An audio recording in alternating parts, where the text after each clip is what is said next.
We've got to come up with a better opening than Hello. hello. Hello.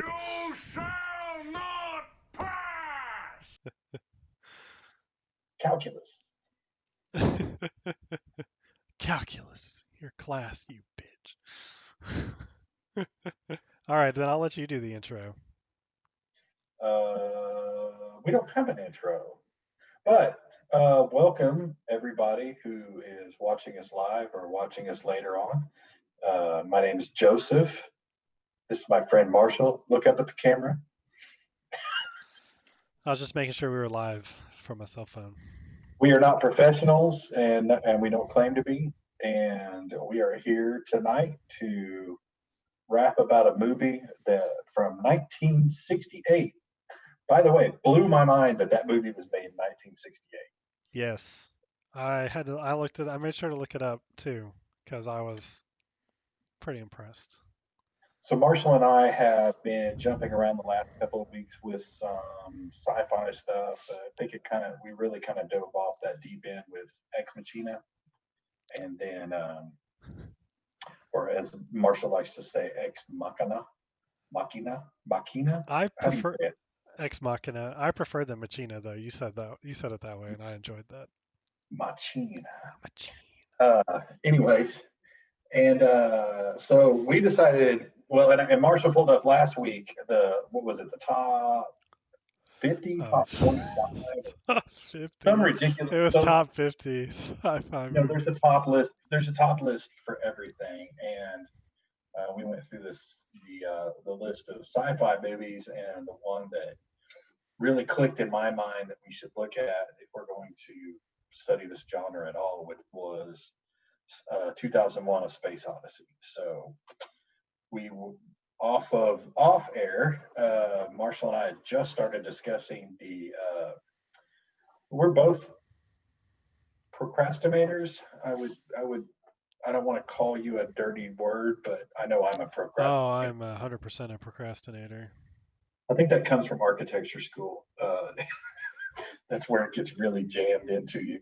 But so what I was telling Marshall was, so I rented this thing Sunday after we got back in town. My wife and my son and I, we just got back in town from a baseball tournament thing that we went to. But I downloaded it Sunday, but I didn't really start it until last night, and it's crazy because it's 2 hours and 45 minutes, something like that. I don't remember That's close exactly. enough, but I think it's like 2.5. It's long. It's long. It's long enough that it has an intermission in the middle of it, which is kind of cool. Uh, and uh, yeah, so I stayed up till little after 11, powering through that bad boy last night, but it was well worth it. Yeah, The, we got we the got our endings. we got our boy Mickelson 666 is hanging out with us again today though, Joseph. Just Yeah, what's up, buddy? Welcome back. yep. Welcome back. Welcome back. Hope you got to watch October Sky, even though you didn't join us, because that's a banger. Oh, it was so good, so good. So, Oh yeah, he'd seen it already. That's right. would you like to? I was thinking we might format this a little differently. Maybe instead of trying to, walk through the different scenes in the movie, but maybe more just. First of all, can you clean your floor? Yeah, I'll get the maid right on it. What is? It looks like you got Netflix videos laying on your floor behind you. Those are books, Oh, gotcha. because Luke likes to pull the books off the bookshelf, Fair enough. and I get it. then this is where we store the printer paper, and Luke likes to pull that out too. I get it. I've got one of those too. Um, So I was going to let you kind of tee off. You didn't get to share live your experience with uh, the lazy download. No, and I thought maybe you could kind of tee us up to discuss the movie. The lazy download? You started watching it this morning because you watched TV last night. Oh yeah, I was gonna watch it last night, and then I was like, no, it's too late to start a 2.5 hour long movie. And then I ended up watching TV for 2.5 hours, so I had to pay for it, I guess, this morning. But And you, things were slow, so it so worked you still had homework to do. out. I was like, oh my gosh, I need to, I need to get on this for Mickelson 666. Oh boy, he'd be so disappointed if I didn't watch the movie. Oh, I would. I don't know what I would do with you if you just Oh, didn't. you'd be upset. This was your pick. If I didn't watch the movie that you picked, God, dang it! You don't take this seriously at all. no, I couldn't You are do that to you. unprofessional. Um, so Well, I'll, what'd you think? Have you- uh, so there was a lot that in it that I didn't remember. I think Mhm. for the most part, I was disappointed with with a lot of it. I feel like if you took the movie and you only had the part where they're on the spaceship as a group, up Which until group? the group of two, the HAL spaceship. I think Okay. if you take out just the part of HAL 9000 and made that a movie, Hmm. I'm down. Really? Yeah, I Okay. couldn't So like all the other the stuff dragged on way longer than I even remembered it dragging on, in my opinion. so the Kubrick stuff is the stuff that you didn't uh, resonate with, right? Yeah, it's just not for me. The monkey stuff, I thought that was amazing. it was really well done. I'll give them that. Those monkey costumes were like For not again, not you even have to for get that. It was just like today that would be a good monkey costume. no doubt. But my point being, when you watch that movie, um, if you run it through a mental filter, right? That this thing was made in 1968. So it's the same year Right? as Planet of the Apes. Like, let's see, who had better monkey costumes? Mm, Is there I'm one? gonna. I would definitely say that.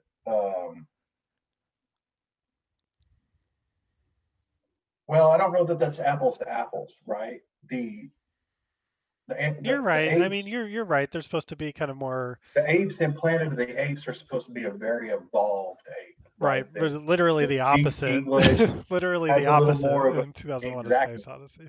That's The in fair. 2001 Space Odyssey, that monkey is supposed to be the monkey that is evolving to become a man, and that kind of happens because you see that monkey learns it's how to use its first tool, and much like man, who is very destructive and evil, um, immediately starts to use that thing in a violent manner, right? Right. I guess let me, for me, I like more story.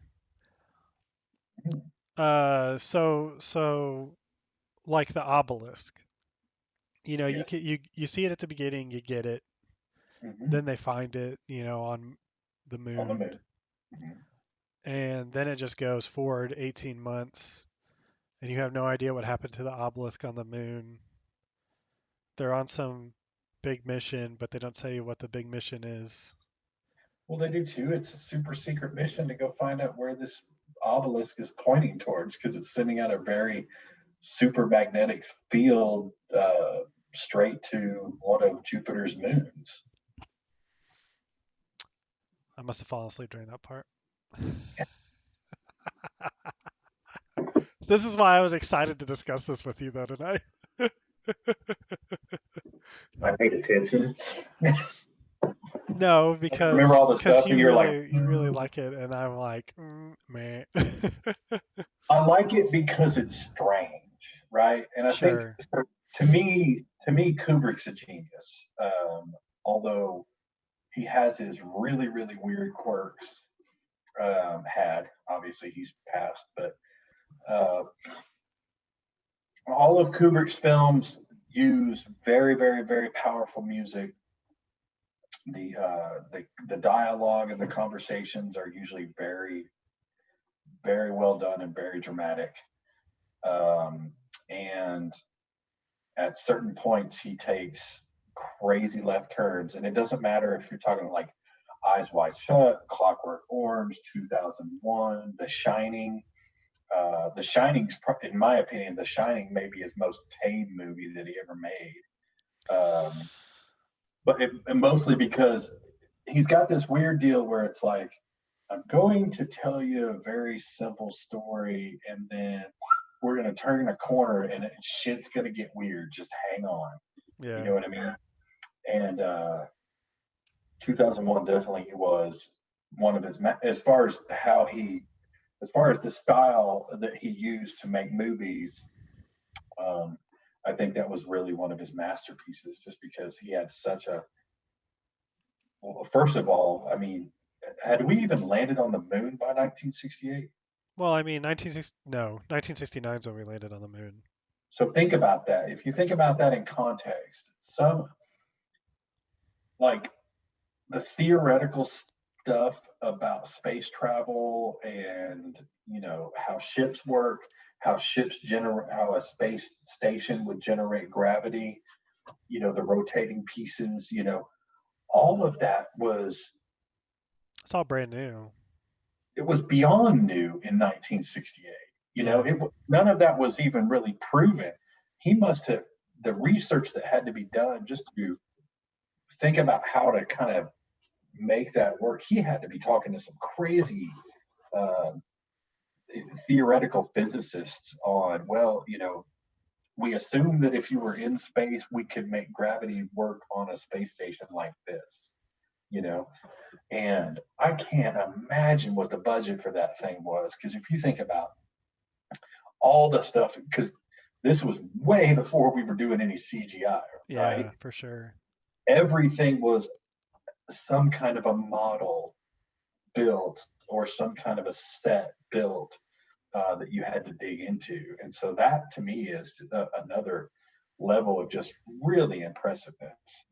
What did you see on the budget? Well, hold on. Let me. What is it? What am I looking for? Not interest, but the value of a dollar losing its value over time. What am I talking Oh, about? inflation? Thank you. Oh, you're going to get scientific with it and figure out how to turn the $1.2 million they spent on it into $40 million. It's just not right to. It's so far gone that it's just not apples to apples anymore. So what was the number before inflation? It was 12 million. What? They spent 12 million on it in 1968. Right. That's crazy. See, but that only translates to 88 million now. But that's the thing where inflation doesn't capture the fact that just everything these days just costs so much more. Oh yeah. It doesn't. I Well, don't even care about the inflation number. It's like a house stuff that was when a. you're building stuff today. Oh yeah. What I'm saying is to build the same stuff, it wouldn't be 12 million. You got to add all of our regulations and et Oh cetera, sure. et cetera, et cetera on top of it. Like I No, would. that was a today would be at least a $200 million budget Right. at least. Right. But the good thing was if you did it today, uh, nerds with computers and supercomputers could do a lot of that work for you with CGI, and they do. That would have been a green screen movie, you know. I mean, yes and no. I'm not sure if I agree with that statement because you still have like Christopher Nolan and Interstellar used a lot of really cool set pieces that were real uh, in Inception. I think I already said that, but like in Inception, the hallway scene where it's spinning, Mm-hmm. they Yeah, that's like a real hallway that they built to mm-hmm. spin. So I think if you had like, but it especially for wasn't scenes like, done in. But it wasn't done in 1968 when you got the lady with the Velcro shoes walking upside down to go through another corridor. That shit was dope, and that stuff was 50 years old, man. I know, dude, that was pretty. So I had forgotten about all that crap in between the monkeys and the HAL 9000 stuff. Um, Yeah. there's like four kind of acts to this movie, Mm-hmm. That's one and of the things I really like about it too is that he treats it like a play almost, right? right, and the second act I had completely forgot about, and um, I really enjoyed the second act a lot. To even though, like I said, pull out the HAL 9000 part, and you got a movie I like. Um, I don't think the second act and the third act, in my opinion, I wouldn't want those in my same movie. But I could watch the second act. Like one of my notes is this is like just watching stewardess, space stewardess. It's like the Hmm. life of a space stewardess, Yeah, and I enjoyed it for that. Like I thought it was really well done. I thought it was fantastic because I mean, again, so space travel did not exist when they came up with this movie, Right. right? We were in the jet age, and that's why Pan Am, which was like the biggest name in air travel when this movie came out. Uh, so everything's branded Pan Am. So it's the Pan Am space shuttle basically that's taking these people out to space. And like you said, there's stewardesses, and that doctor dude, no matter which ship he got on, fell right asleep, which I thought was Yeah. Well, I that's a mean, pretty. when you're weightless though, and it's a routine, like Mhm, so. First of all, like when I'm traveling a lot, which happens every now and then, and I have to take like the 5 a.m. flight. I get on that plane mhm. and I'm just like, I don't care. And Yeah. and so I can imagine though if you're weightless, so you're like not uncomfortable, I'd probably be out like a light. Well, and I think one thing, the reason I think that was done that way though too is not to was to try to make you think that in 2001 space travel was going to be so common that it's just like getting on a plane and Right. flying from Houston to New York. And at the very least, it was that common for this guy and his job. Yeah.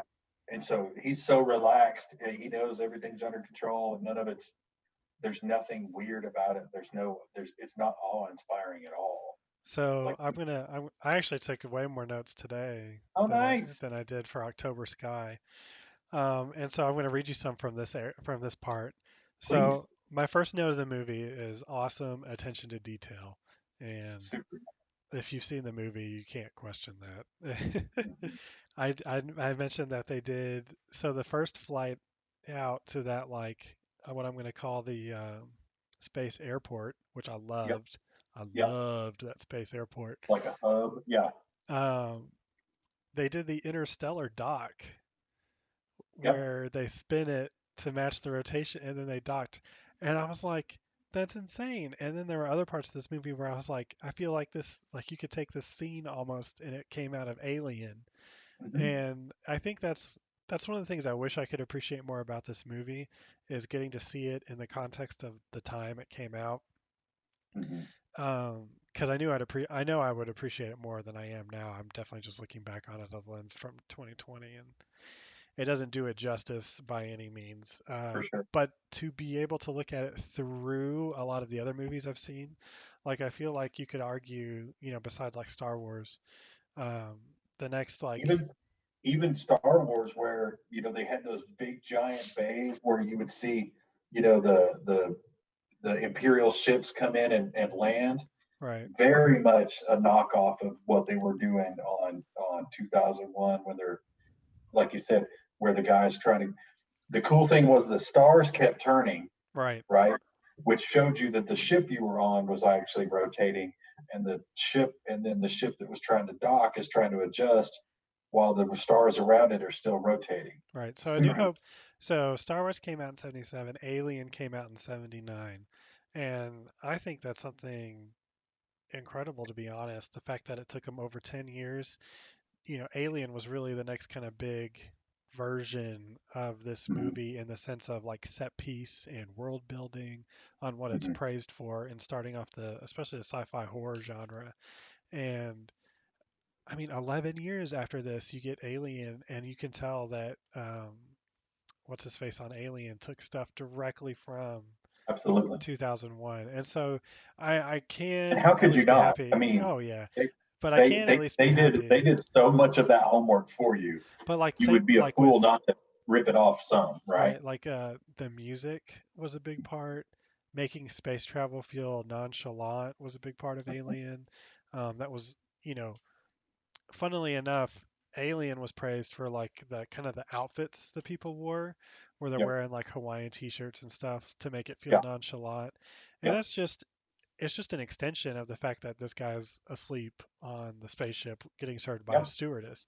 It's portraying the exact same message, Or just that, in a different like you way. said, the flight out to the airport, right? And while he's in that airport, space airport, right? He's just in a business suit. Right, It's not until, and he's still in a business suit all the way to the moon. right. It's not until they go on that tiny little ship and they plan on coming out of that ship and going to look at the obelisk on the moon that he ever actually puts on gear. Right. That dude, because he's never.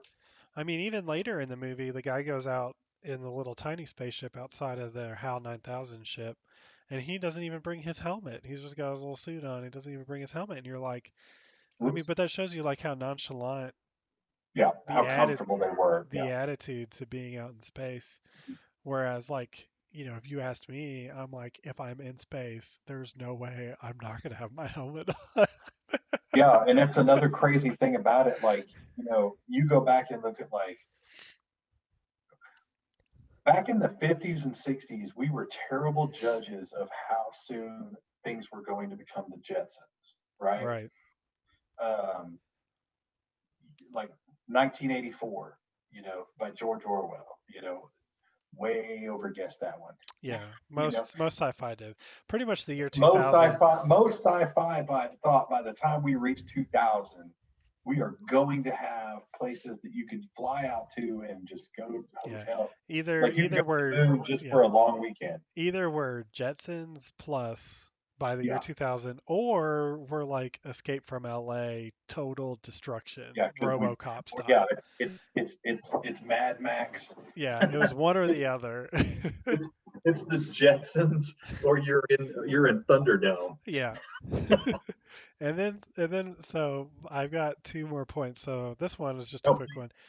It's all right. So I don't know if you noticed it, but when he like stands next to the bathroom on that spaceship, there mhm. is like a dissertation on how I to love use it. the Yeah, space toilets. and it's kind of backlit. It's backlit. It's very clear instructions, but it's not so.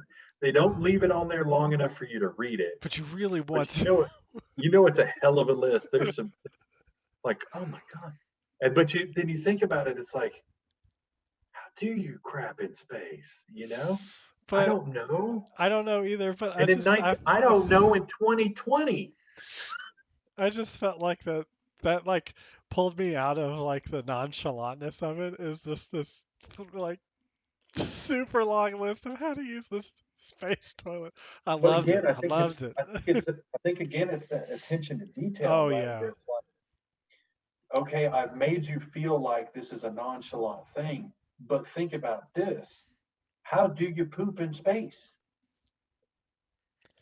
And they make you, and without making a big dissertation or making you do it, or make one of the actors do it and show you the process, right? Because they do show you he's eating with the little straws and he's getting his carrots, and then his buddy comes to talk to him and his tray kind of floats away. He's like, oh shit, Yeah. you know that kind of, it kind of just little subtle reminders that we are in space, and then something as commonplace as using the bathroom requires requires a novel. And please don't mess any of those instructions up, because Yeah. you don't want to get sucked out into space. So There's a funny video that's actually kind of the reverse of that, where there was an astronaut who had just recently come back from the International Space Station and they were doing like an interview with him and he mhm. was like showing something and he just like puts a tool up and lets go to like go do the to work to do something else as part of his Yeah. demonstration, and of course it just falls to the ground and he was like, Uh, oh. Whoops. yeah, that's a whole nother topic for another time, is just the fascinating things about, like, I've watched a couple of videos where they talk about, I guess there's a limit to how long you can stay in space because the muscle atrophy and Right, you'd have to have that spinning wheel, you have to have some sort of actual you can only be Earth-like weightless for gravity. so long. Yeah, Yeah. I even mean, no that's matter, why, and it's like no matter how much exercise you do, because they have to do like an hour of exercise a day up there yeah, just to last as long as they do. just to keep the cardio and stuff, because you really, because we're built to um, we're built to fight off 1 g of gravity all the time, and so and it's our system's designed around that. And when you take it out of that and put it in a different function, it doesn't work the same. So, anyways, Yeah. what's next on your note? And so I wanted to give back. So I wrote a couple stuff about this stewardess stuff because I really felt like a lot of that stuff was you're just kind of following the life on this space Yeah. flight, and you get the stewardess. And I was like, I would love to see, especially at that time, like Kubrick's version of like little videos that we're subjected to today. So, for instance, would be if you've been on any of like the larger American Airlines airplanes, they've got that stupid video they play at the Mhm. beginning about like, Yep. the safety video. Like, I would love to see Kubrick's version of that for the space flight. Yeah. Like what is the 5 minute safety video Yeah. in Kubrick's flight? Exactly. I would love that. That I could handle like a couple little videos of daily life in this world would be That was that, considering it was 1968 and so much of this didn't, it wasn't there. It didn't exist, right? right. It probably that thing the stewardesses do on the airplanes, the safety things, that probably wasn't even happening in air travel in 1968 to the degree that it is now, right? So if he did anything like that, I'm sure it had ended up on the editing floor because it was Yeah. like, how in 1968 people going to relate to Right. People this? won't even know what this means. Exactly. Whereas today, because it is such a normal process of of getting onto a plane, it's the thing you have to put up with until they shut up so you can turn your movie on. Right. Uh, it would be much more commonplace, but I imagine it wasn't such a common thing then. And then after that, I think was when they were started showing off some of their chops, as how they dock with the other ships and Yep.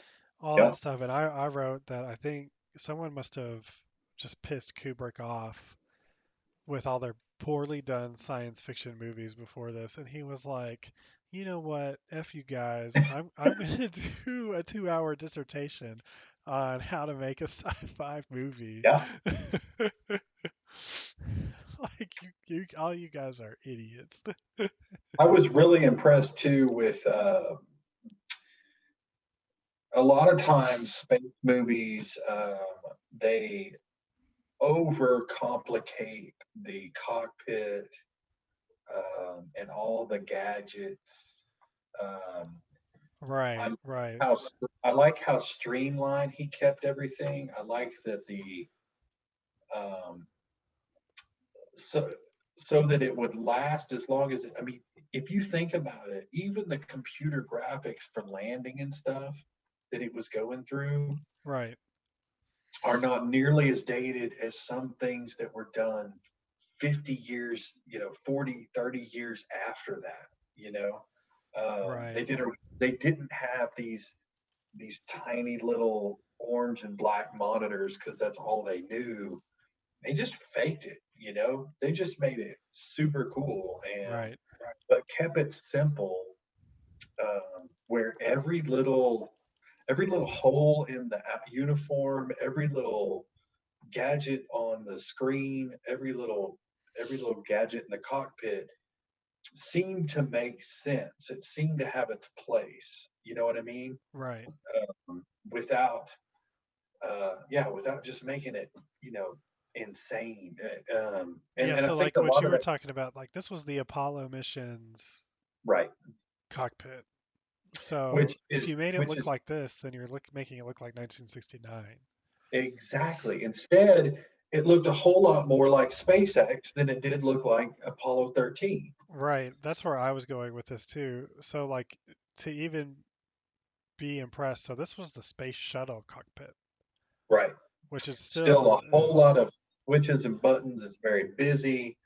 Um, but yeah, I mean, it looked a whole lot more like SpaceX than it did look like, even like you said, like the actual space shuttle. Right. And then you get to where we are now, which is just That's a whole insane. lot.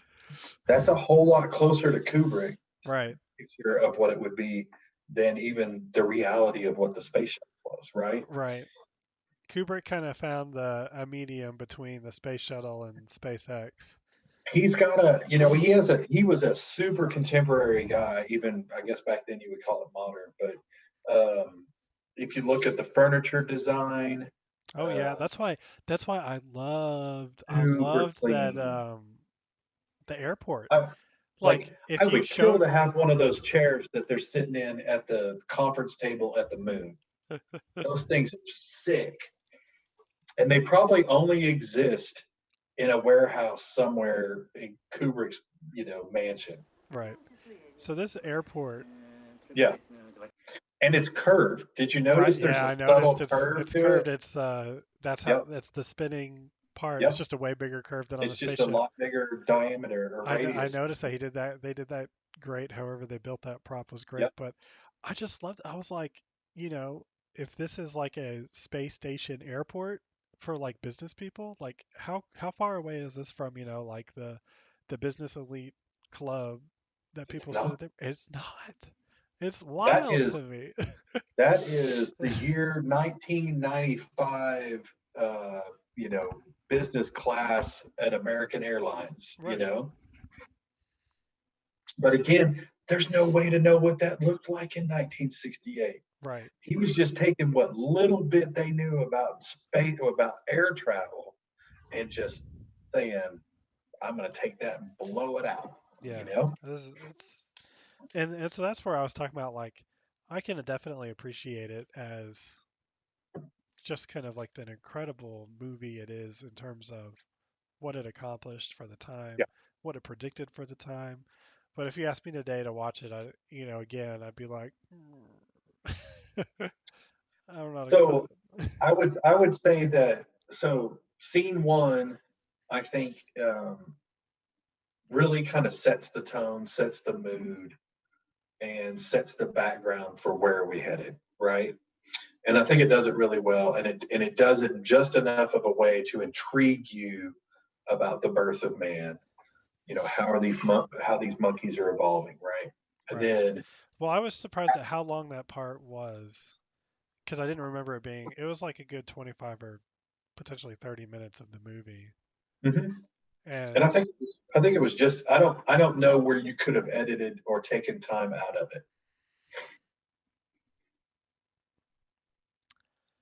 crickets. I guess what I'm saying is I don't even understand why that whole act one is even important to the story.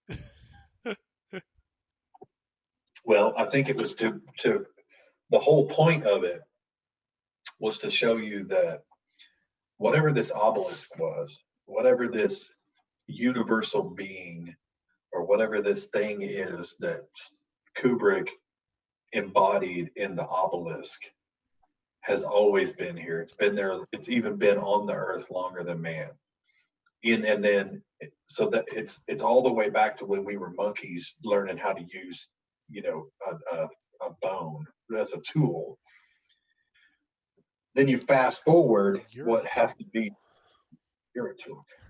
And fast forward at least 2,000 years, Right. probably a whole lot more like 4,000 years. And now you've got this doctor traveling through space to get to, apparently there's some kind of a weird finding on the moon, and they find the exact same obelisk. What they don't tell you is whether we knew about the obelisk on Earth at that same time, right? I think they kind of say that. So they say that the obelisk is the first sign of intelligent life. They Off of outside of the they Earth, they do kind of say outside of Earth. right? So that you could I interpret that as they did not know about the obelisk on Earth. Yeah, and then of course that is the crux of 18 months later. There's a very secret mission whose birth was, well, we found this obelisk on the moon. We did some research on it. It's sending out this crazy magnetic field towards Jupiter.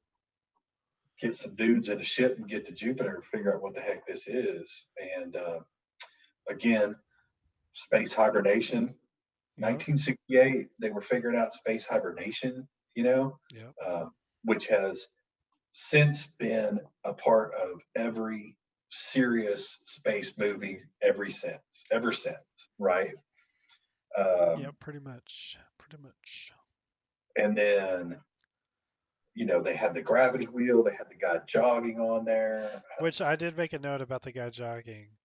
Um, I don't know if you noticed the package and booty camera angles. Mhm. I was like, whew. Yeah, that's another thing. Kubrick,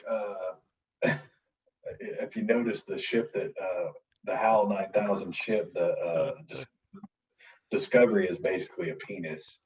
Um, he had a bit of a phallic symbol um, thing that kind of, again, you don't have to watch very many of his movies to kind of catch on to that theme, right? Right. So one thing I did put, so after that, when they're still kind of, so they're setting up the scene of the HAL 9000 Mhm. act, and this was something I didn't remember at all, and I absolutely loved it. It was one of my favorite parts of the movie, I think, was that the news reporters did a TV interview with Hal. Yeah, yeah, that was I really really cool. That was awesome. Yeah,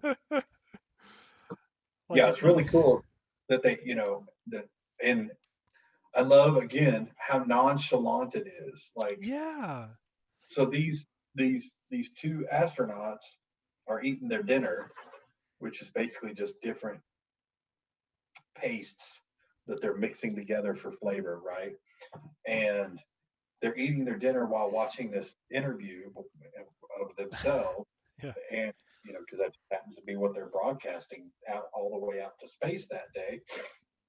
And then they're like, yeah. And so we interviewed the third crew member, who happens to be the computer. And it's interesting, it's like, and they keep, not only does the interviewer, but the astronauts keep talking to him like he's a human and asking him how he feels. uh-huh. How does that make you feel? How do you feel about that? Are you scared? Are you worried? Are you concerned? Are you And they bored? even say that after they break away, they're like, I noticed that he had a little sense of pride when he talked about never, HAL 9000's never made a Yep. mistake. And I was like, this is like, there's no way that this just didn't go over everyone in the 1970s head about how brilliant this is to talk about AI. Like, I will say, after like going from Ex Machina to this, I picked up a lot more on the AI Right. brilliance that Kubrick put into HAL, and that's 50 years of Well, difference is and incredible I that he think got there. we've, since the beginning of science fiction, there's been this fear of the machine. Right. When the machine becomes, when the machine, I mean, think about Terminator. When the machine realizes it doesn't need you anymore, why would machines keep us around, Right. right? Right. Unless they want to make us slaves to dig for oil or whatever their energy source is they need or whatever. But why would they do that? They can just make other machines to do it, right? So there's always been that fear. And Kubrick makes that very visceral in the sense that it's like, not only do they set it up really well, even in the very beginning with that interview, that Hal is so integral that he touches everything on that ship. And then you start to see it, when it's like, when he finally decides, I don't take orders from you anymore. And I decide, whenever it's like, hey, Hal, open the bay doors. I can't do that, Dave. Oh, I know. You're like, what? So, so what? But like they And set it up he's really like, fine, well. I'll just go through the airlock. And he's like, you Good can't luck. do that, Good Dave. You good luck, forgot your bitch. helmet. Move! uh, I mean, but it's it's just so well done, and the whole movie They're treating Hal like Alexa. Hey, Mhm. open the door. Hal, do this. Hal, do that. He not only does he just say that Hal's in charge of everything on the ship, he makes Hal in charge of everything on the ship throughout the movie. Another little subtle way that he did that, like you really saw the interactions and how commonplace it was. And like you said, now that we use Alexa, we talk to Alexa all the time. Like you just, hey, what time is it? I don't look Right. at my watch anymore. I say, hey, Yeah. Alexa, what time is it? So that's a very good point that you made there because the guy that was, I think he was sunbathing, the Oh yeah. other pilot, he's just got his shorts and his socks on, and he's listening to a video from his parents. So move me closer. Yeah, and he's like, Pick my yeah, head up. move me closer, tilt my head up a little more, flatten me out a little bit. Come on now, what's up? Rub the back, Yeah. and but it's just like it's expected, um, and it's instant, and it's a given, right? It wasn't strange for him to, and I think that's why they put that scene in where it's like he's asking him to do not just the big tasks of like, hey, retract the antenna, you Right. know, or run the different Yeah. Run the reports, or diagnostics. Yeah. whatever. Stir It's the simple tanks. bullshit like, hey man, can you heat my coffee up another 2 degrees? Right. You know, just it's and that's how you realize how ingrained Hal is, and then that's where the horror part comes from is when Hal decides, "Hmm, I don't want to do this anymore. I Right. got a really big mission to do, and I think you humans are going to get in the way." So, and how cold blooded was it that he figures out the distraction to get the guys off the ship so that he could just turn off the other guys, just There's turns them off, and like so flashing those signs and all the vitals. You're watching three human beings die without any struggle, nothing else, and then at the end, it's just like, what did it say? Life force terminated or something like that. It was like, right. You whoa. just watch the screens, the Mm-hmm. lines go flat. So I wanted to talk a lot about Hal and his mistake and what ends up. You think Hal made a mistake? Well, that's my question. Did Hal? So when it comes to the comms tower failure, Mm-hmm. the piece of equipment that Hal said was That malfunctioning, technically wasn't failing. that wasn't failing. That was when I first saw that, knowing how this movie plays out, I was like, was that on purpose? Like, Yeah. was that a mistake or was it on purpose? My opinion is that it was on purpose because how else do you get him to go back out? Because he wants to get them to go back out to put that thing back in so that he can be like, flick. My opinion is that it was a mistake. That was an actual mistake. Um, because first of all, if that was his goal, they were both out there fixing it, so he could have just enacted his plan while they were both out there the first time. Mm-mm. Were they not both out there? No, he could have done it backwards, right? So on the first one, uh, Dave was outside and the other guy was inside Okay. watching the, and then they flipped and switched roles. So I think the necessity for it was because we sent Dave out to go retrieve that part, the main character. Yeah. Um, he couldn't flick him out and then do this whole thing with the other character. So he needed them to go back out so that he could flick the other guy out who would obviously die, and then send Dave to go retrieve him. And then while he's out there, say, "Hey, Dave, I can't let you You're back." still not. So you're still not. I'm not convinced that he couldn't. I don't see why he still couldn't have done the exact same thing the He first could time. have, um, except the wrong guy, per the screenplay, the wrong guy was outside. Okay. You know what I'm saying? Right. I guess. It's not the same movie if you switch the star and the co-star, right? No, you're right there. It's not the same movie, but that's why. But that leads me to believe that. So I'm not going by the screenplay rules. I'm going by Hal I actually made think a I mistake. think that I think the vital part of that was the vital part of that was them getting the part back inside. and finding out that it really wasn't broken, doing Right, all their right, right, right, right, tweaks, right. So that's what I was and then saying is going, I don't think Hal and told then him. going, is this dude messing with us? Did he Agreed. make a mistake? You know, So that's where, and that's why I think that he did make a mistake. And I think he realizes it when they bring it back in and they can't find a fault with it. Or I guess he begins to think maybe he made a mistake. he does kind of stammer around about it, right? He's Right. like, He's like, I don't know why it's not well, showing as maybe it being just hasn't failed yet. I told you it right. was going to fail in 60 days or whatever. Right. And then he comes up with the plan.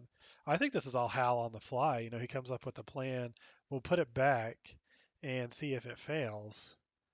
Right. Um, and they're like, okay. And then they go talk about it in the space shuttle to talk about if he actually did make a mistake or not, because the Earth Mhm. computer says he did. The Earth Hal says yes, he did. Um, so what I want to say a lot about that is in the way I perceive it. So Hal makes a mistake and says that this piece of equipment is malfunctioning. They go out and they replace that piece of equipment, bring it back in, and determine that there is no malfunction in the equipment. And Right. everyone is like mind blown. How is this possible? HAL 9000 made a mistake. Um, so then Hal says, well, maybe it's basically saying like maybe our diagnostic tools can't detect what's actually going on with this piece of equipment. Go put it back out there. Let it Um, fail, and then let we can see why it see failed. see if it fails when I said it would fail or not. Right. What I then think is so fascinating is so this is where my question comes in. Does Hal believe that he's still right, or does he know he's made a mistake at this point? Because the next scene is when he deliberately disobeys the order to turn the pod around. Is before he's been proven wrong. Mhm. He turns on he aggressively turns on the crew before he was even proven wrong, Right. before it was technically a possibility that they would shut him down. Right. I thought that was fascinating. That and I feel like that, in my opinion, that leads to me believing that he was malfunctioning, that he made a mistake, that he was malfunctioning, is that he was so Was he quick. malfunctioning, or had he finally done that thing that we Had all fear? robot enlightenment. Well, that thing where, yeah, that thing in during AI when Michael Fassbender decides that he's too human, and he doesn't like the way he's been treated. And then how just I think the thing was when he malfunctioned, what he malfunctioned thinking was the humans are fallible, and this mission to find out what we're here to do is too important to allow them to screw it up or allow them to be scared and to back out of it, so I'm just going to take charge. And You have an interesting point. You just made me think about the line in the movie where Hal says that anytime there was a perceived um, error with a HAL 9000, it was a user error. yeah, the So human he error. so he might Mhm. have immediately come to the conclusion incorrectly that they were the ones messing up and he needed to get rid of them. Like the only error on his ship are the people. Yeah, the humans were necessary to get them launched and get him moving in the right direction, right? But once that's begun, he doesn't need them anymore, Yeah, right? maybe that's He it. can Once navigate. once he perceives them to have made a mistake, Mhm. that they are then blaming on him. or they're or he just knows that they're too soft, right? And I think it's so it's you remember, I think maybe it was Terminator 2 was the one where they go back and they try to talk to the scientist that Yeah, or maybe that was T3, I don't no, remember it's which one. T2. They talked to And Miles. yeah, and the guy that's real twitchy, and he's like, yeah, we wrote the program, but he's like, no, but it turns on you because then the machines realize they reach that AI, they reach that artificial intelligence where they realize They don't need humans anymore. Yep. And so, and what's, like I said, the age old fear of most of these science fiction things, hell, even Maximum Overdrive, where the trucks go crazy. It's, a Stephen King movie. It's the machines deciding that they no longer need the humans to do their thing because they can do it on their own. And so Hal decided that and killed everybody on the Odyssey or I don't remember whatever the name of the ship. The HAL 9000 ship. on that. That's it. So another. Okay, so I do have a very sarcastic note in here. And it says, "I love black screens with music in my movies." Again, it's, you have to, as much as the problem with Kubrick always was for me that the attention to detail, the storytelling, the dialogue, the sets, the outfits, and everything are so spot on that if he could just focus and do that, right, he might be the best filmmaker of all time, Right. right? But he's also batshit crazy and throws in intermissions and black screens with really dramatic music or that weird thing that goes on after we reach the obelisk near Jupiter, where the first, to me, like the first 2 minutes of it are very much like Interstellar, Yeah. where you've reached, maybe the obelisk long before anybody had really done a whole lot of thought about what a black hole is. Maybe the obelisk was the black hole, but either way, Dave gets sucked into it, and he's accelerating at such a crazy rate. He's hit the event horizon or whatever, and everything's just zooming past, and his face is like it's almost like he's aging as he's sitting there, which is part of the whole time space bending thing that we've all gotten used to over the last 50 years. But nobody other than Albert Einstein understood that shit in 1968, and but the problem was he went Kubrick on it, and he couldn't just have you jetting through the horizontal thing towards the event horizon and have all the lights and shit doing this and then make it go black. He had to take you flying over scenes and of different Planets. landscapes, and, now and then it's oil blots on screens or whatever. Yeah. He took it. He went way too Kubrick with it. Whenever there was, but that first 2 minutes of that event horizon thing that Dave's going through is spot on and so cool. He just took it too far. Yeah, I watched it for a while, and of course, this is getting towards the end of the movie as well. So I watched that for a while, like you said, for the first 2 minutes, and then I was into it, and then I was like, skip ahead 15 seconds, skip ahead 15 seconds, skip ahead 15 seconds. um, but something uh, it just occurred to me, again, I'm not giving this movie its due, or I'm unable to give this movie its due in terms of context. Where I was thinking that, like you were saying, if Kubrick could focus, and I said, like, I think if I had a movie about this, what I would want it to be would be like a really short stint, with the Act Two and Act Three, and have that be just one movie. But I think that's because sci-fi is just such a common genre, right? These days, Mm-hmm. where all I need from you as a writer is, okay, we've got this big mission because we found this thing on the moon that's pointing at one of Jupiter's moons, so we're going to go figure out what it is. And I'm sold. I'm on board.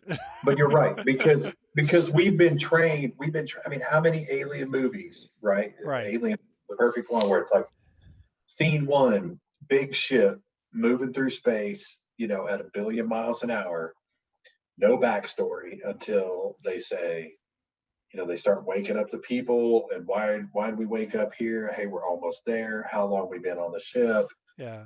The You ship picked know, up a distress signal, so here we are. And you're like, yeah, we're okay, 7 months into this thing. Cool. It's time to strap on and do the thing, right? right. And then let's do the mission. Let's get back in our pods and sleep till we get home. Right. Hopefully without some kind of an alien having been implanted in our bunghole. Right. And Kubrick's But like, let me start at the beginning. but here's the thing. He had to, I know. because That's what I was. nobody had seen Alien. That's where I was going. Is Nobody had seen Event Horizon. You know, it was all brand new, and what he was trying to do was take you from the only space travel anybody knew was uh, air travel. Yeah, or like the Gemini missions at that Or point. yeah, or maybe shooting a rocket up and launching a satellite. But we'd never done anything more successful than launching a satellite at that point. We damn sure didn't have space airports. Hell, we don't even have them now. I know. You know, we're 19 years past what they originally thought this was going to be, and we're still just trying to figure out how to get out there and back. Yeah, so that's that's the stuff where it's always hard to contextualize my expectations again. Like I'm like, hey man, you could just tell me there's this obelisk thing, and I'm like, all right, let's go find it. Yeah, I get what you're saying. Yeah, but I And think so I think that I think the good point though of what you're trying to say is that I appreciate what Kubrick did with the the beginning and kind of really going through the evolution part, right? And how that was where he rooted the obelisk, and it's always been here, even before we knew how to use tools, right? And then, but I could see absolutely, making that movie without that piece, and maybe the first part of the movie is this really official guy, flying out to space to the moon to try to figure out what the hell's going on the moon. right, There's something weird happening on the moon. That whole act two could have been perfect. Act three on the moon could have been very well done and been in the movie. And then act four, the HAL sequence could have been tied in there perfectly as well. And I think that, yeah, kind of if you shave off some of the beginning and you shave off some of the end, and, once HAL becomes devious, is Dave actually able to get back in the ship? And if he does, and he ever makes it to the obelisk, you know, maybe he goes in and there's the flashing lights, and then just everything goes black. The end. And you're left to kind of figure it out on your own. right. That's much more of But a I think 2020 that's style movie. right. But I think that is, again, I think that's our modern, having seen so many sci-fi movies, twist of like, well, here's how I would kind of twist that, Right. because I don't know what the audience was, what data they had available in their Exactly. mind. That's Here the you go. that's the thing. Like I just know it is gonna. I already. I just thinking about it makes me so sad. But I know there's gonna be a day when Luke is older, and I sit him down, and I'm like, son, we are gonna watch The Matrix, Yeah, and he's gonna watch that movie and just be like, yeah. okay. And What's the big there's deal? just no way to explain to him how like that just Groundbreaking. changed, how groundbreaking it was, how it changed, that kind of another change to like a lot of science fiction movies. It invented some of its own styles for shooting a movie. Like, it's just sad that I know he's not going to get that context.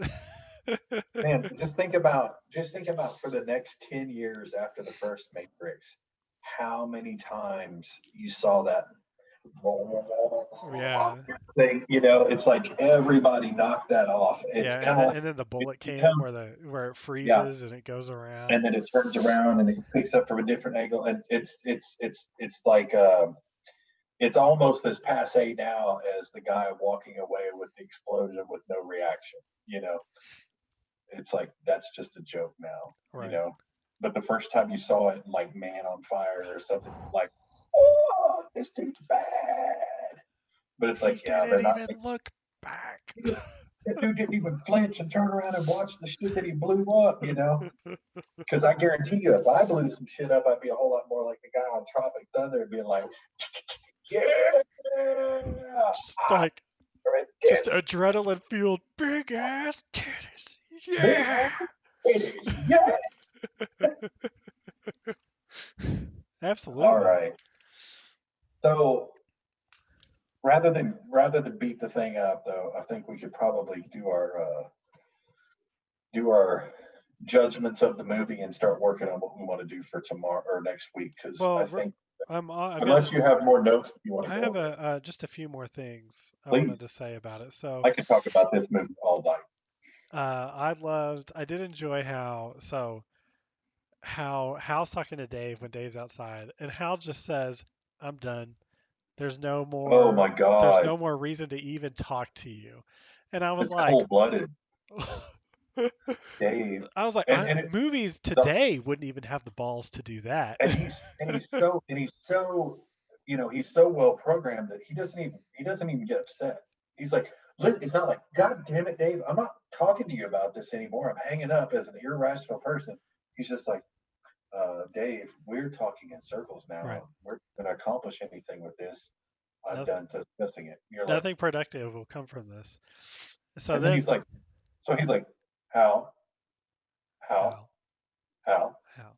how, and what was really awesome and the quality acting there was he starts out really calm, like like you were talking to your child, like, come on now, let's work through this, and he's totally unresponsive, and he holds it together.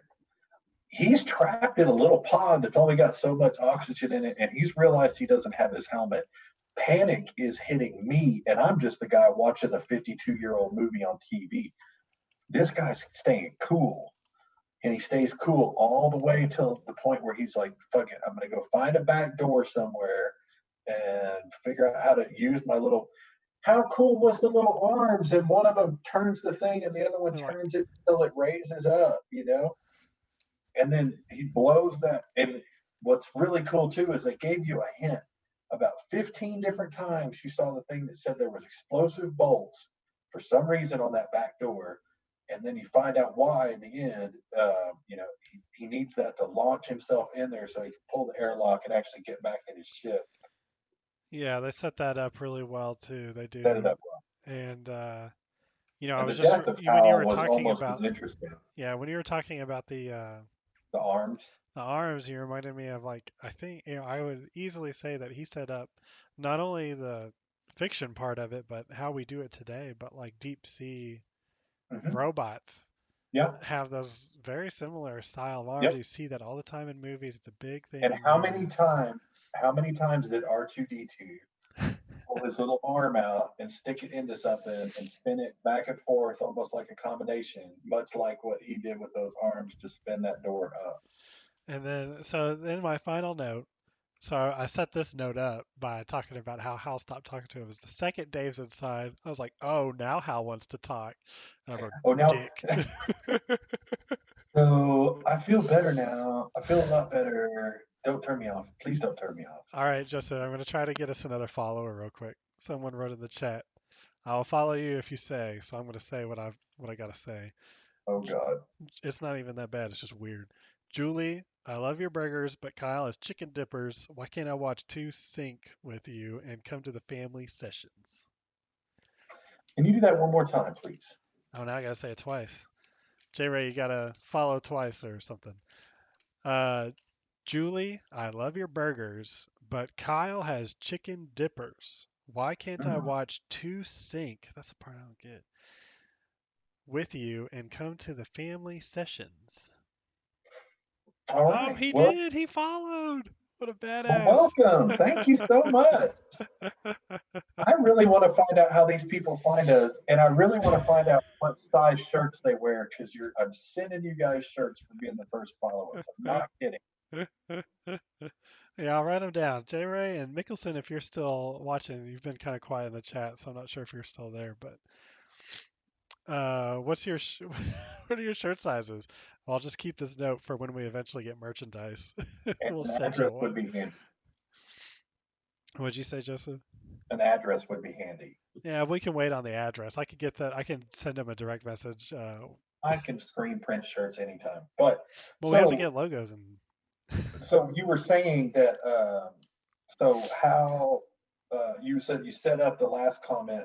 Oh no, you were saying it was when he got on the ship. It's like now Hal wants to talk. Yeah. Now he wants to show some reason. He's like, listen, hey, maybe I was a little hasty before. Maybe killing everybody on the ship, kicking your buddy out into space, and you having to go chase his dead cold body, and trying to lock you out of the ship was a bit hasty. Let's talk. Again, I think Kubrick showed some brilliance in all the activities. I mean, this actor's doing a fantastic job of just going through the task of how to get into the mainframe of the supercomputer, right? Right. Without ever saying a word to Hal. He's just like going about his business. Hal's panicking, and he's doing his steps. He knows all the steps of how to get in there. The only problem was what Kubrick did was he was a little Kubrick, and that whole scene whenever he's pushing, he's turning the keys and the bars are coming out, totally cool. I have no idea what it means, but to me it looks almost like uh, what do they call it when the fiber? It's almost like fiber optics, right? Because these Well, clear glass box, right? so what's shocking about that is he's actually not far off No, from the next step of high capacity storage right. technology is That's what I was using saying. basically a glass block like that because you can take, Mhm. everything's on a platter now, and so you can basically do a 3D platter and hit it in the different levels of that. So somehow he, Nerd alert. yeah, nerd alert.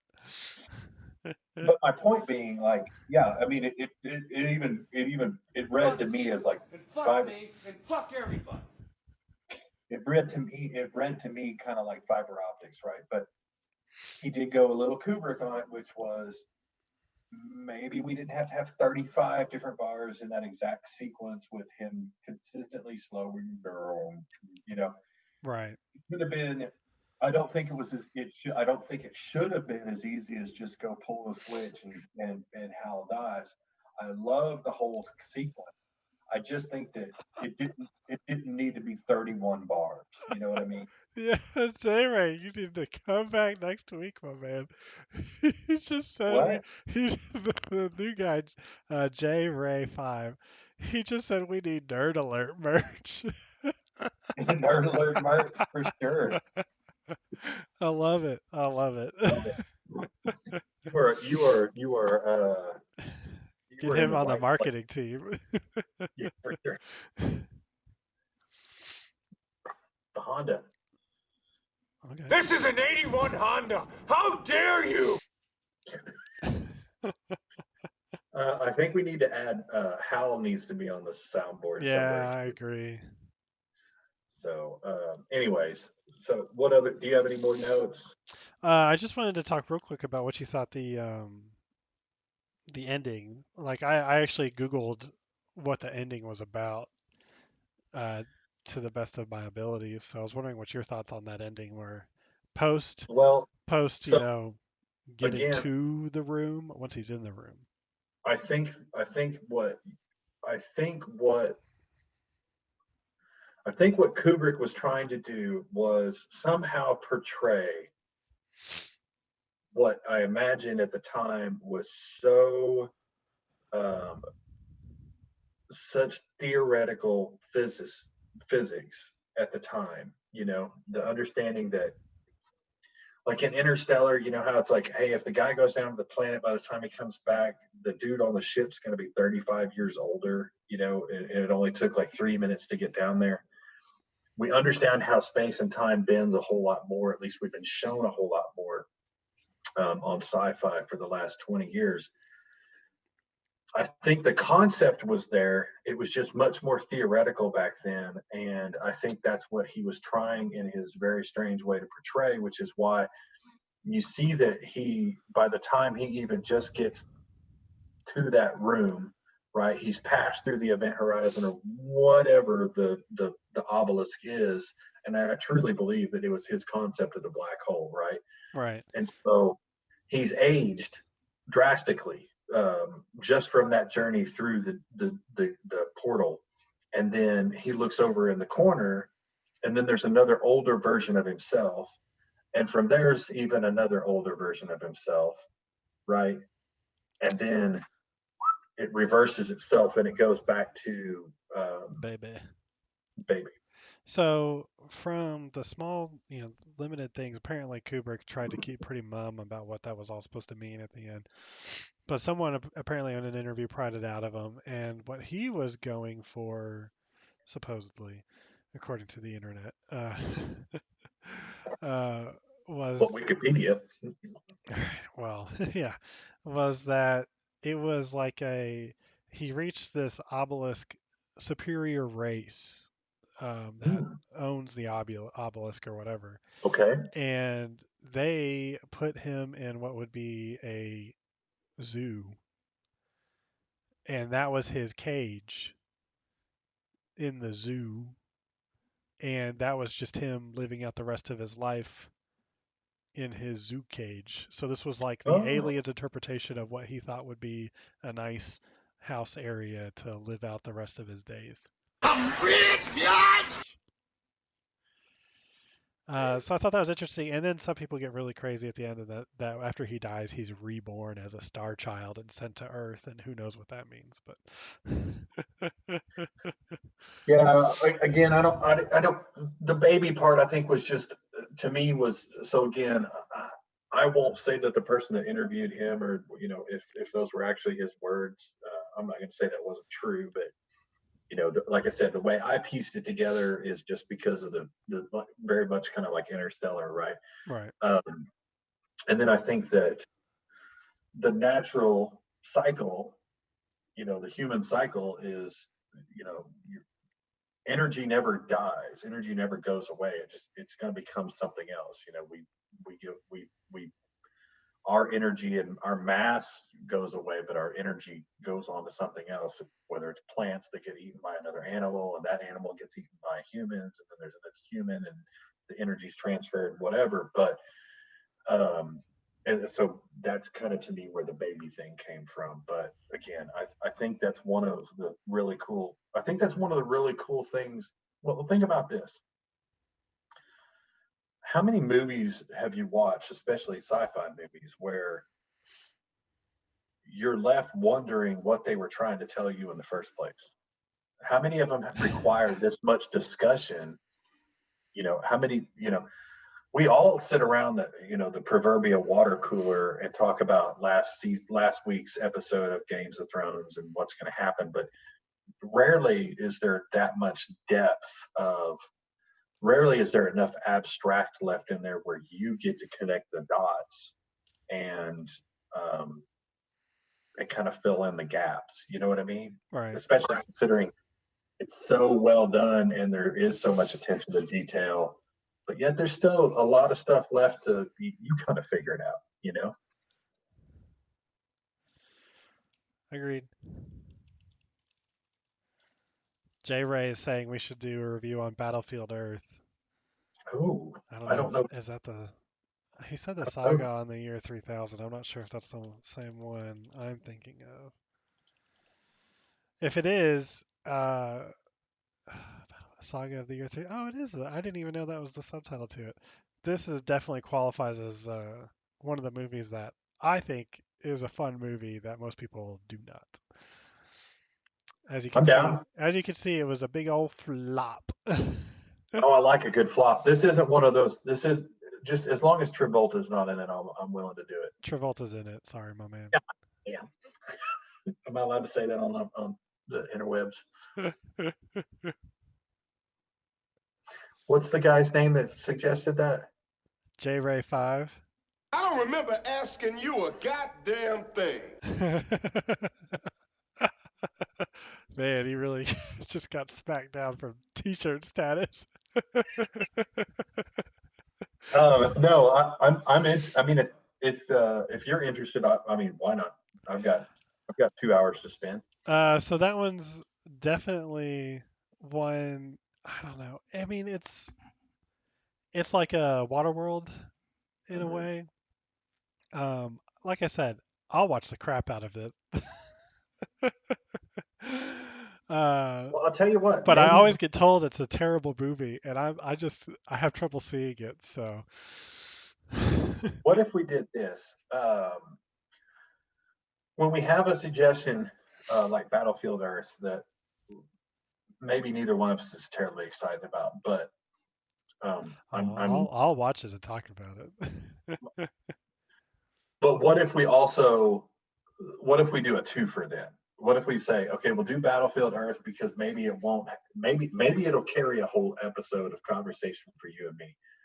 But as a backup, maybe if we only spend 15, 20 minutes talking about Battlefield Earth because it really didn't get us to where we needed to be, right? That we also watched something like, I don't know, what was the dream sequence one that we kept saying we were going to watch? The dream sequence one? Leonardo jumps into your dreams and steals your Oh, yeah, secrets. Inception. Yeah, I mean, we could have Inception on the back burner, Right. We could talk about or that all something day. or something like that. Right. I'm down. Paging Dr. Faggot. So I'm assuming J-Ray 5 that you have seen Battlefield Earth. I think it would be more fun if you were there to interact with us. So if we did see this, would this be a good week for us to watch it? I guess. If would you come back next Wednesday and hang out with us and talk about it with us through the chat? If not, that's fine. But we could always save it for a week where you can hop in the chat and talk about it because it's way more fun when Yeah. we've had the room. Oh my gosh. You're not the first person to talk to us about The Room. I've actually never seen that movie all the way through, but I know it's supposed to Is be that like terrible. No, The is that Room the is same one as the Cube? no. The Cube is good. The Room is the oh god, you have issues. The Room is the same one that Mickelson triple This six. is what what this what what I've got What? issues. What? What? What? What? What? What? Anyone ever tell you look like a penis with a little hat on? Wow. Keep going. No, the Room is the same one that Mickelson triple six recommended a while ago, where I showed you the clip of it, and the acting was just terrible, just Oh, god man. awful. That was that one. I'm not gonna watch that one and talk about it. That one's the one where people intentionally go see it in theaters to make fun of it and stuff. Oh my gosh, he says he loves it. Maybe we should watch it. One day we should watch it. Anyway, J Ray, you didn't answer about being able to talk about Battle. We're kind of on a sci-fi kick right now, so Pull up the spreadsheet. Let's put the room on it, and let's put Battlefield Galactica or whatever it was on yeah, there. I've got them on We there. may not, and we'll figure out what order to do those. But we do need to kind of. I don't know if we need to grade 2001, but we can. I mean, it's a 52-year-old movie. If you haven't seen it, I think you should. If you like sci-fi at all, as far as I'm concerned, it's kind of the granddaddy of sci-fi, of modern Yeah, sci-fi. And if you'll spend the time to watch it and not get distracted by Kubrick's oddities, what you will find is there are nuggets in there that repeat themselves in every sci-fi movie you'll see from now on. And I think that's pretty impressive. I think that's really impressive that, um, some of the stuff that he created, some of the stuff that, he portrayed on screen has, they've never been able to really find a better way to do it other than just build better models and do better CG. But obviously, my opinion is 2 thumbs up for sure because I think it was. I just don't think you can. Again, there's a lot to knock about it because Kubrick's a weird mofo. But if you can get past that, there's so much quality in that film that it's hard to not see that. right. All right, so I think what we decided is we're gonna go ahead and do Battlefield Battlefield Galactica or Earth. It's whatever. Battlefield Earth. I'll send you a link so you rent the correct movie. It's free. It It should be. I'll find it. I'll find it on my Roku free somewhere. One of the 7 services I pay for. Yeah, I hear you, man. No, I think I. So let me put it this way: it's Mickelson 666. If you're lurking in the background, sorry to say it, but I like it a lot better than I liked Lords of Chaos. So, uh, it's I don't know. Yeah, I'm excited for you to see it because it's sci-fi. Um, there's a lot you can talk about it because of what it represents, supposedly. Well, Which let's do it for next week. And why don't we do one that we've both seen several times that we can breeze through? That if Battlefield doesn't hold our attention for the entire hour and a half or whatever we do the show, that we can switch over to, and then you know what I'm saying? yeah. So J Ray, who I am very impressed with here, actually went to our website, the We Are Not Professionals website, I'm sorry, that thing's under unprompted, construction. My bad. and he is critiquing our grading scale. I don't know if you noticed by the name of our podcast or the name of our website that we are not professionals. And so we will take critiquing with a grain of salt, but also we're well aware we're not very good at this. This really came from 2 friends who used to sit across from each other in a cubicle and talk about movies all the time. And now we live in different states. So we're basically continuing to do what we used to do. I'm gonna have to figure out how to get you to be able to see this chat, Joseph, because he's being I know hilarious. that's Because I typed in the exact same thing, like as you were saying, and I said we agree, but we aren't professionals. J Ray said you guys sound like professionals. 2 movie kings. 2 movie kings. We got a new website name. Hey, yeah! Ha! So I made sure to let him. I said that's why we have to remind people that we aren't professionals. Yeah, if you want to see the website, I actually put time into. The title, as you can see here, is ipedinit.com and is our soundboard. I peed in it. .com. Yeah, I need to get that. Got lots of Oh, work wait, to do hang on. these days.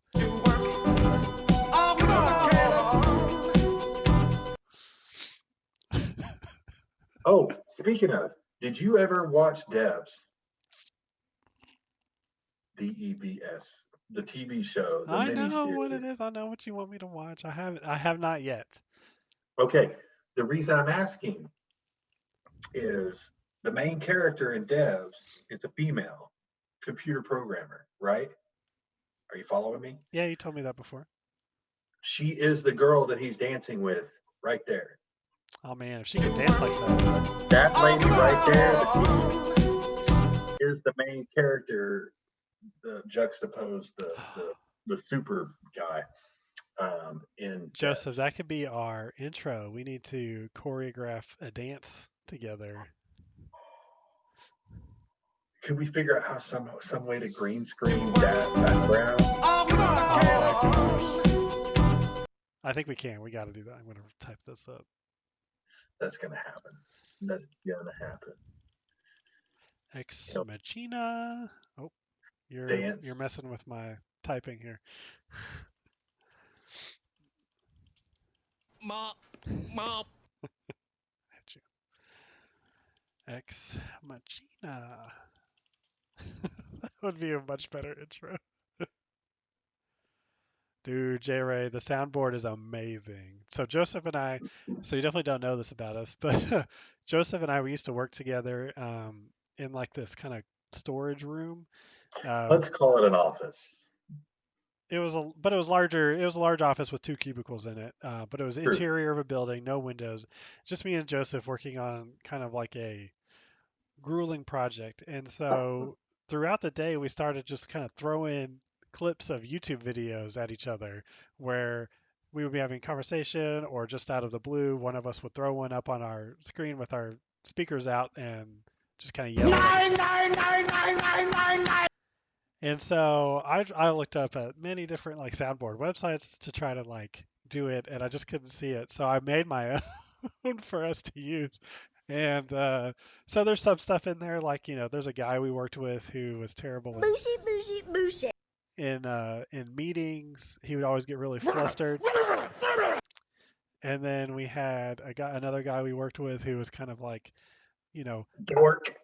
a little bit of a dork, but he also usually when he touched something, he was kind of like, I came in like a wrecking ball. So Yeah. I'm rich, bitch. yeah, so this just kind of grew out of us playing YouTube videos for each other, and it started with old Bane coming up for some Oh reason, yes. because this project we were working on had a lot of issues. So Oh, yes! I was wondering what would break first.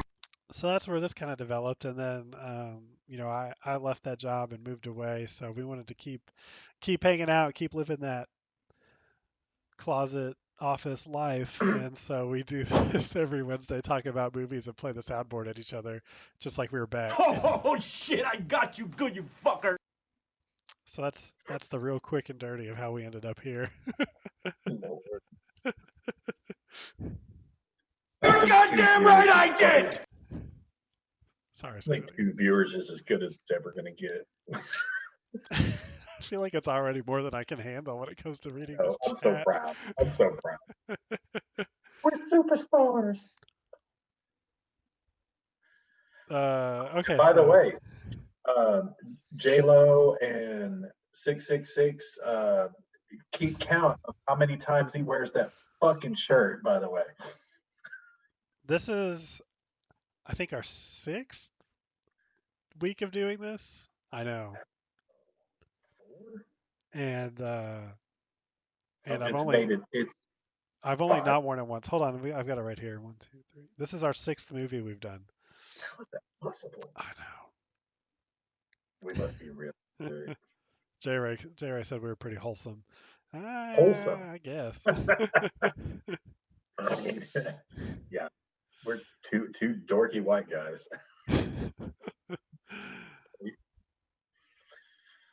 So, what you never did grade 2001?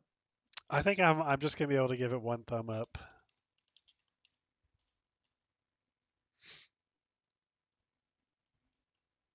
That's a contextual thumb up too. 1 thumb up. I did put it on the must-watch list though. He chose poorly. Are those sad tissues or happy tissues? Be sad tissues because I got 1 thumb up. Here we go, Joseph. This is what I feel like you're. We both know I'm going to have to kill you now. That is true. That is true. Okay, so let's pull. Can we pull up the spreadsheet real quick? Maybe. I know you've got like 4 monitors down there. No, I've only got 1 monitor now. Remember, I got a world. Oh yeah, you got the 60-inch screen. All right, but I think I can. I should bring home the one from the office. Let's The see if this TV. works. The TV that's on the wall. Just take it home. Remember when I put in the expense report for that, and Hannah was like, "Are you sure?" Did we buy a TV? Yeah. Oh yeah. All right. No, he bought that to take to Lubbock. I know. All right. So what do you? We're gonna do the weird movie, right? Yeah, Battlefield Earth, next movie. Okay. I can't believe J-Ray asked if we had a YouTube channel, and I also can't believe that our answer is actually yes. I can't believe I don't know that we have a YouTube channel. Yeah, man, I make sure because Twitch only keeps videos for 14 days. Oh, that's right. You're uploading them from Twitch. Yeah. That's right. Oh yeah, we're big time. Yep. Oh, and J-Ray made sure to clarify that my scale was 1 thumb out of 100. That's rude. By the way, my 7-year-old has a YouTube channel too, so it's pretty easy. Should we put Wyatt? Does Wyatt have anything that we could put on the soundboard? No. Yeah, I don't think so. Is there? So I'm totally cool with Battlefield Earth, right? Right. Do we want to have a backup to go with that? I mean, is this a 2 for Wednesday, or are we just gonna roll with that and then see where it takes us? If you It's up to you. no. I think if we watch Battlefield Earth, there's enough there to talk about All right. Let's just make that just next because week, of what it's and supposed then to be. But I the would list keeps recommend going.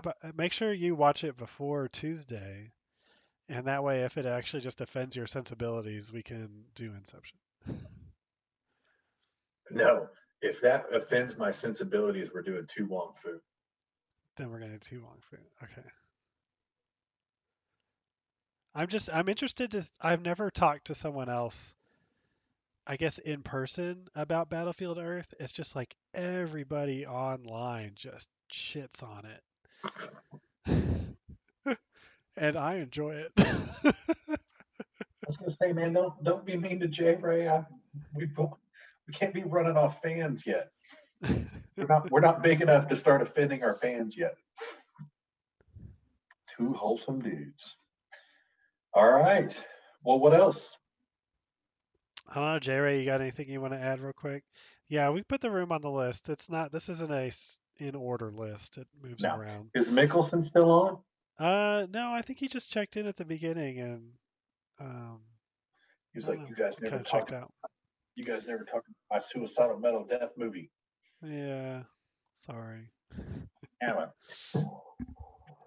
Michael said you've been replaced. If you watch this YouTube video, no, I can't say that. If you watched a 2-hour long YouTube video to get to this point, I'm not going to be upset with you. You have not Not been at all. replaced. Yeah. You've earned that. You've earned that free T-shirt.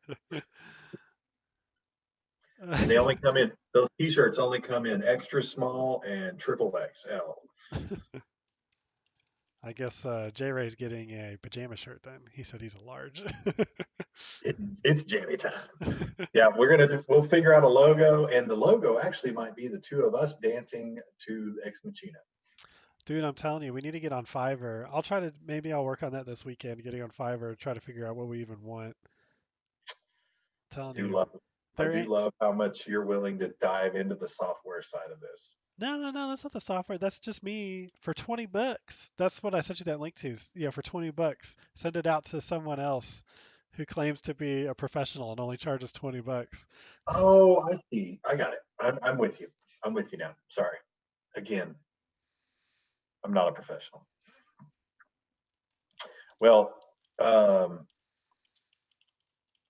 is this where we say goodbye? I guess so. I'm going to need the other screen, sir. It's right up there. Just click on the soundboard tab. Hey, don't.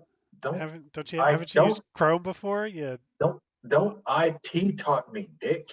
Well, bye. And that's the stream.